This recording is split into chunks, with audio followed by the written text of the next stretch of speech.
This one is moo. Okay. So moo is an expression that means it's both this and that. So I was both a really good student and kind of delinquent. It's both this, and yes and no, simultaneously doing two things, flip sides of the coin. So at some level, like I had the aspects of both being there. This MU exclamation point. So it's a very interesting concept of duality of both memories.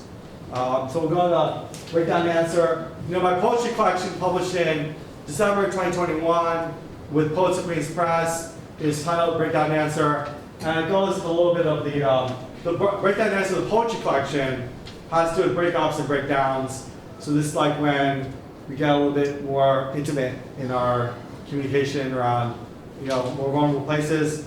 So I went to Vassar College.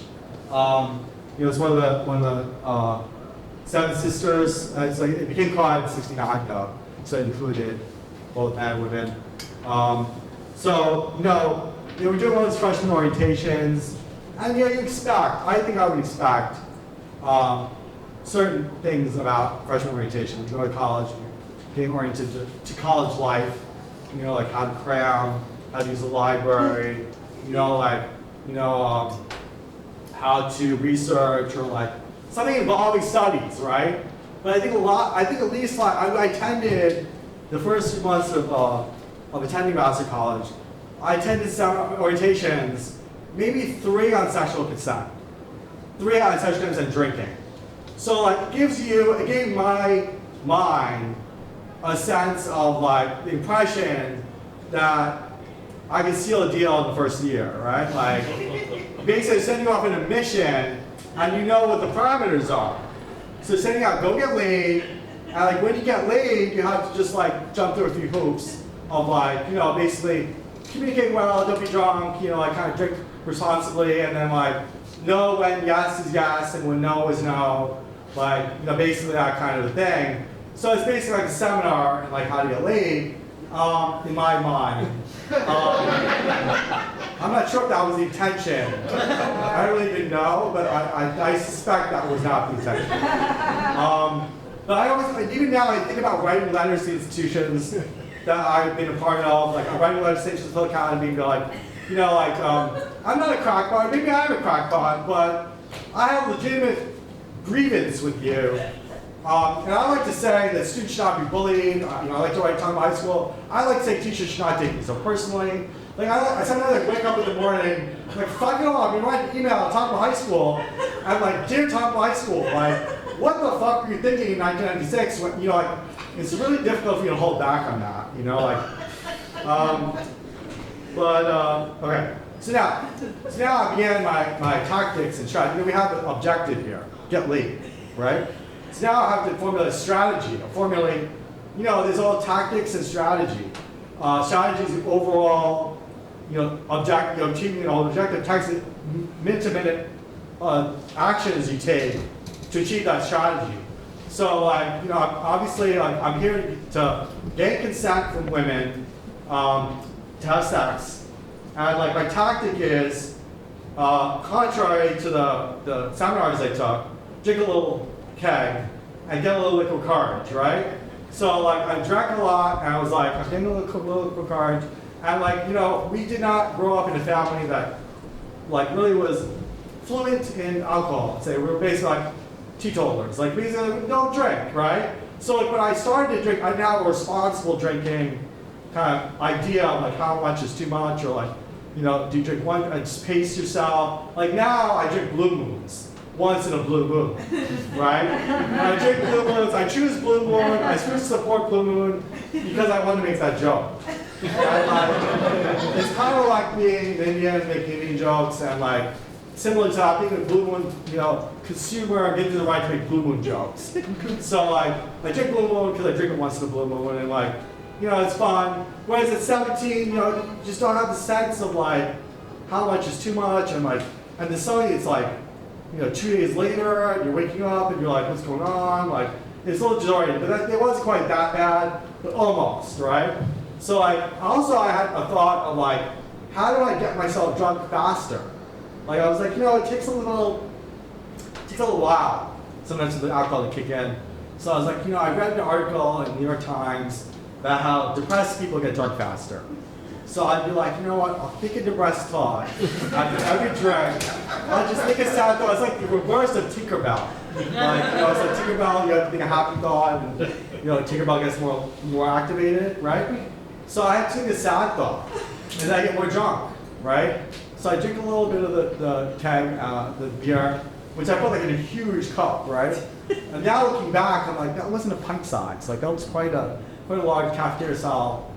And it's like full up to the brim. And I'm like, drink, and this is what I typically would do. I'd drink it, I'd be like, you know what? Climate change is not getting any better.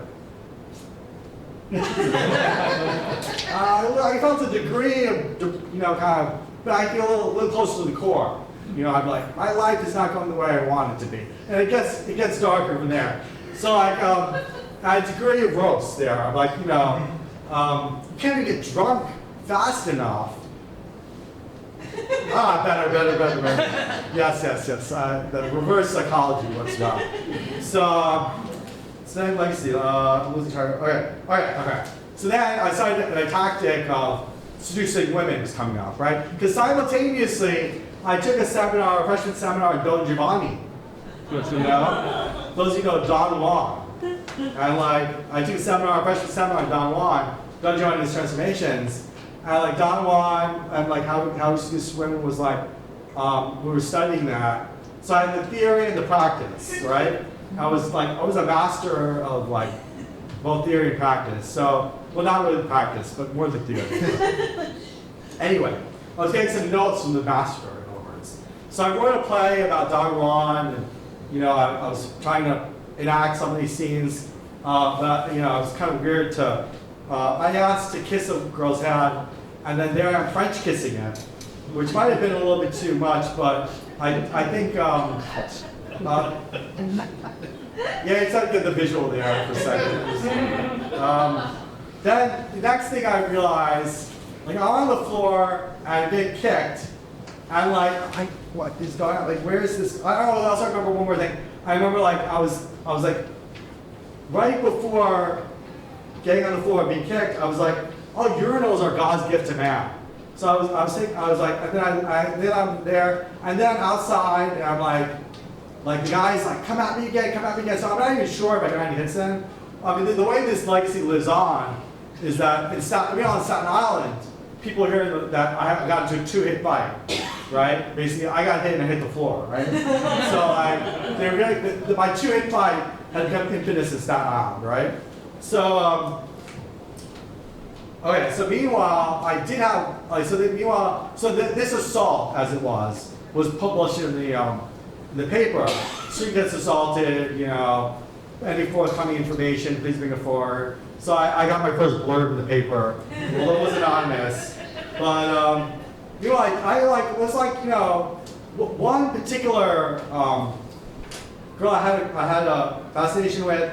She had red hair, and she kind of reminded me a little bit. I had this narrative like Alice, and I was the one kind of the thing was playing in my mind. I was very conscious of the literary, significance of this kind of a meet cute. So when I met her, and she was trying to get her computer. She lived in California, and she was coming to New York, so she bought this large computer that was in a box, and she was trying to get it down two steps. And I'm like, oh, I'll help, and then she let go, and I'm not sure, it just basically tumbles down. I'm like, well, I did help. So I helped you get it down the steps. And I'm like, no, I'll bring it to your dorm now. It was heavy packaging, so I was like, let me bring it to your dorm. I'll be a good guy, and I'll bring it to your dorm. So I brought it to the dorm, and then a little while later, I stopped in to check off to make sure the computer hadn't been destroyed, and that dropped. And then the room was full of students. They were all convening, and I'm like, oh, did you set up your computer? And she goes, no, yeah, go ahead and take a crack at it. So I'm going to I'm IT Superman, I'm going to save the day. I'm from an IT department. And then everyone else is like, you know what? Peace out, we'll leave. That was my first time in a Jedi mind trick. Because I did know at some level that people wouldn't be interested reading the watch tech support. But I was kind of going by intuition there. So I clear the room, then it's just us, and then she's like, oh, you know, we start to relate, and I'm like, this is exactly what I want to learn one-on-one time. So we get a chance to talk, and she shows me some photography. We take a little bit of a walk, and I was pretty much like ready to sign the dotted line. Like I was like locked in. Like I didn't know what was going on in the 17-year-old mind, but I'm very quick. I'm very quick to like lock in that way. So I was like, you know, I pretty much in my mind, you know, envisioning the marriage and like, and like, you know, the kids and like the grandkids and like all this kind of, I pretty much was at that stage where, but then again, before you go on stuff, I was also doing that to many other women. So like, while this was like, I might call the sober, you know, like foot fantasy, every time I get drunk, I'd be like proposing to different women. Like as my go-to. That was kind of my go-to. Like my go-to pickup line was, will you marry me? Like, you know, like, well, talking about pickup lines, I've come up with some better ones since then. But will you marry me? Not the best, most effective pickup line. Because as I said, you know, people don't have that cognitive muscle to just imagine possibilities, you know, like shut down and the will you marry me stuff. Like, it's met you, like. Anyway, so then, of course, this is like, you know, I was verging in on like some of the stuff, like complimenting, and like, you're really pretty. And like, while I'm drunk, and people just pass me by, and we just pass my, the little problematic behavior. Now, in retrospect, I realized, you know, I was like, I looked at it as a compliment, but I guess I can see how contextually, you know, I don't do that when I'm normal. Like I don't do that. Well, that's just like my alter ego. It's like a 17-year-old alter ego.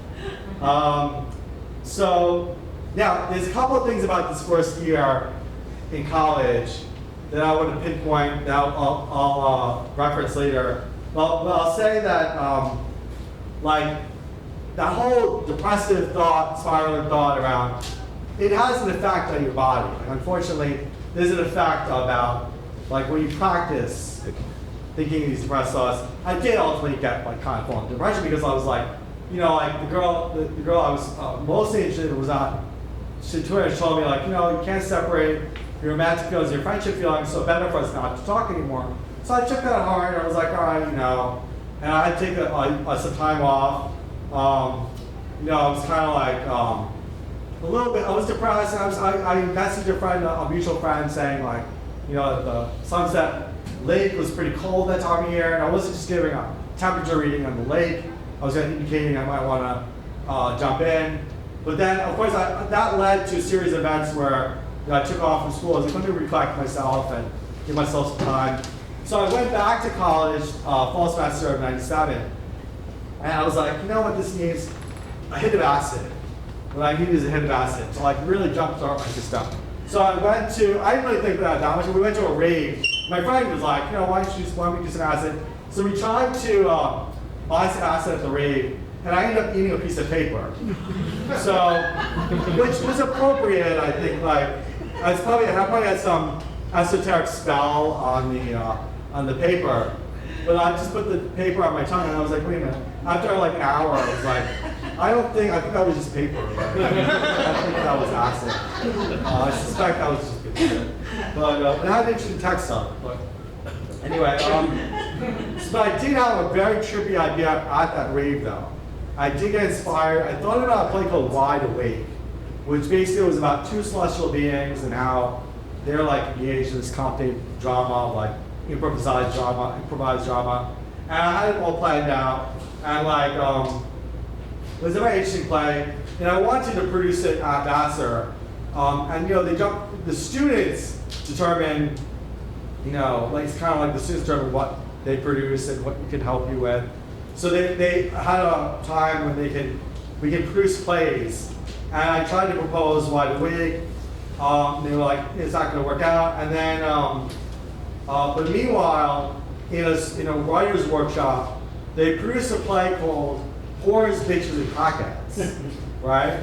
And I'm watching this play, Whores, Bitches, and Crackheads, and like, you know, it's gonna be strange to say given the title, but there's something very resonant about the events taking place in this play. It's not oddly familiar to my first year, right? Because like there's like, and it's a little difficult, like I would have to like map it out for you. It'd be like in Always Sunny, how he's got the map of the scene, and how it connects this, and how it connects that. And I got making all these connections around like whether or not the fight scene, the two-hit fight in the play was like inspired by the two-hit fight previous year, and what the interaction between the girl and the guy was like, it was kind of awkward, and she said something I said. So I was like, man, it's like a lot of notes here.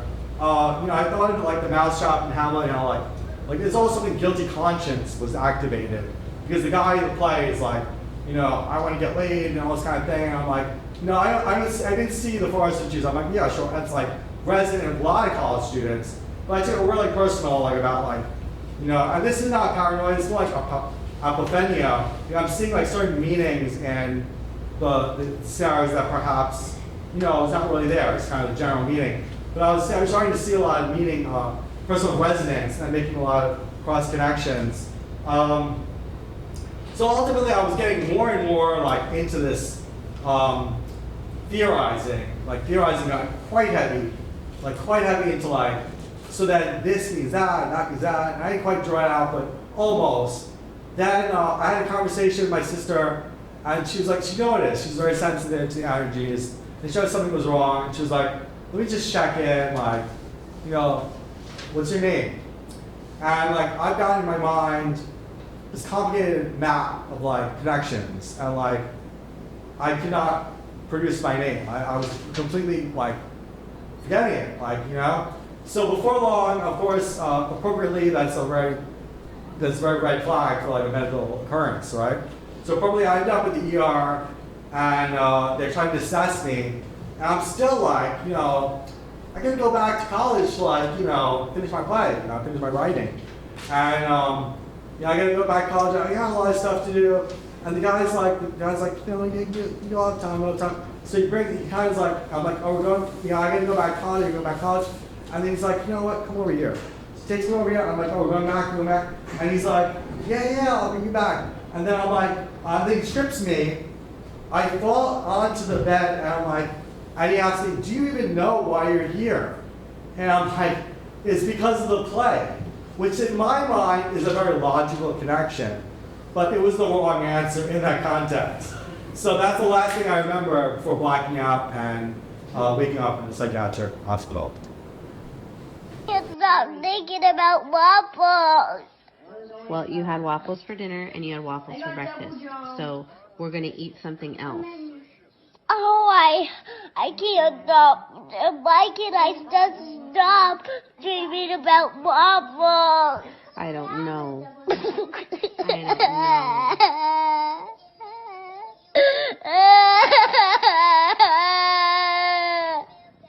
A little ridiculous, baby girl.